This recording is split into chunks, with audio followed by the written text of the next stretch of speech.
I'm the Action Network's senior content creator, Ryan Rich Fat Baby McKee. Welcome back to 5 and 5 USFL edition, where you football gamblers will get 5 best bets in 5 minutes for week 4 of the USFL. And we had to bench Rod Villagomez this week because his picks went 0-2 last week. That's not good enough.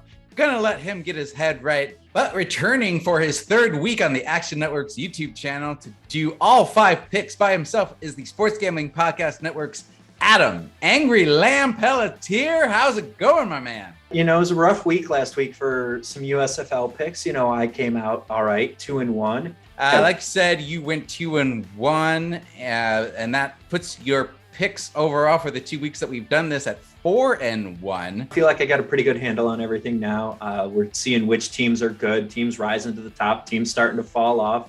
And we can all just make fun of the Pittsburgh Maulers because they're the first team in new USFL history to put up a goose egg. First off, we got the Tampa Bay Bandits and the Birmingham Stallions going head to head. We're taking the over in this one at 41.5. The Bandits coming in averaging 15.5 points per game. That's really skewed by one down week. That offense has gotten clicking. Jordan Tauamu and that offense have gotten their legs under them, and they are rolling, they are moving and grooving. On the other side, the Birmingham Stallions, the only team with home field advantage, averaging nearly 30 points per game. You have to love this Stallions team. Jamar Smith has them firing on all cylinders, as does the former ECU ball coach. So look for this one to go over. It's going to be an entertaining and exciting matchup with 2 mobile, high-scoring, high-octane offenses. Lock in this over at 41.5. Now, I know we talked about how bad the Maulers are, dismally bad, and currently sitting as 10-point dogs, which still feels like too small a number for them. However, we're not talking about them. We're talking about the team that somehow managed to beat them in the All-Loser Bowl last week, the Michigan Panthers and their Week 4 opponent, the Philadelphia Stars.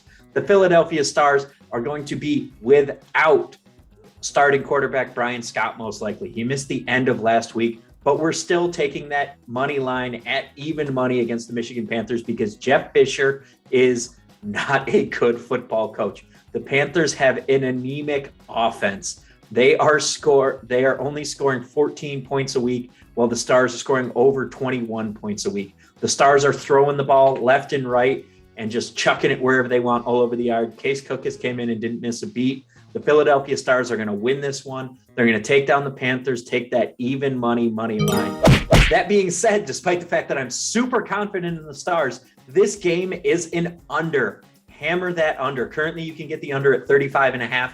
You need to get down on that ASAP. The Panthers offense is anemic. The Stars offense will be without Brian Scott or will have a severely limited Brian Scott. Both of those are trouble as both of these defenses are solid and reliable, dependable like a Ford truck. You gotta love it. The Panthers are allowing only 130 passing yards on the season. They're averaging 130 yards per game against through the air. That's going to be tough for the Stars to do anything with it. It's going to be tough for them to score. Neither of these teams is scoring in bunches. Under 35.5, very much in play. Get down on that ASAP before the number goes lower. If not the best game of the week, the second best game of the week, we have the Houston Gamblers taking on the New Orleans Breakers. And I know this is a gambling show, and it hurts me to do so, but you need to bet against the Houston Gamblers in this one. They're currently 5-point dogs, so you want to be in on Breakers -5 here. The Breakers defense has been the underrated unit of this season so far. They are averaging less than 275, giving up less than 275 yards per game. They have not allowed a rushing touchdown yet this year. 3 games into the season, bad quarterbacks, and this team has not allowed a team to run across the goal line yet. The Gamblers' rushing offense isn't that great, and they also have a tendency to turn the ball over.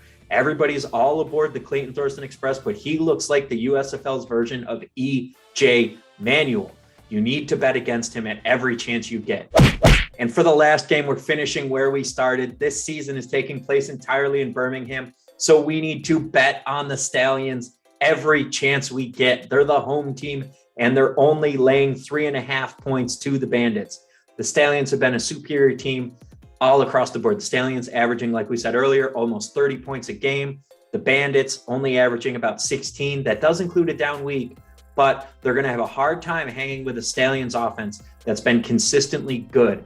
And the way that you attack the Stallions defense is on the ground, and the Bandits are averaging under 100 yards on the ground a game. This is a matchup where the Stallions are going to get control of the ball, hold control of the ball, and they're going to put up points with Jamar Smith left and right, so long as he doesn't turn the ball over too much. They should be fine. Just 3.5, that's fine. Love the Stallions minus 3.5 in this game. Just to recap, here are Adam's 5 best bets for USFL Week 4. Tampa Bay Bandits and Birmingham Stallions total over 41.5. Philadelphia Stars money line at even money versus Michigan Panthers. Stars and Panthers total under 35.5. New Orleans Breakers -5 versus the Houston Gamblers, and the Stallions -3.5 versus the Bandits. If you'll be tailing any of these picks, please like this video. If you've got different picks, let us know in the comments. I've been Ryan, Rich Fat Baby McKee. He has been Adam, Angry Lamb Pelletier. We'll be back next week with 5 more USFL best bets for week 5.